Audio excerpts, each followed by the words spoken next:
Hey guys, this is Coding with EJ in your PJs, talking to you from Costa Rica. In this video, I'm going to show you how to update Unity, so let's get started. So this is what will pop up when you open up Unity. If you want to wait till the next update and skip it, just click Skip New Version. It'll disappear.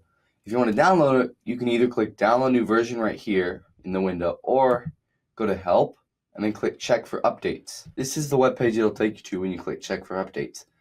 You just go here, click Download Installer. Wait for it to load. We're going to open this.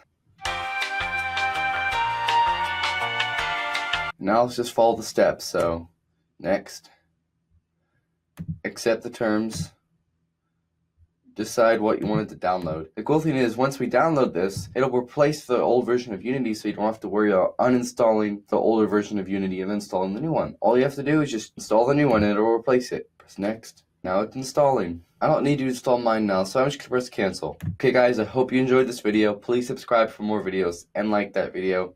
And comment down below what you want to see next. Bye!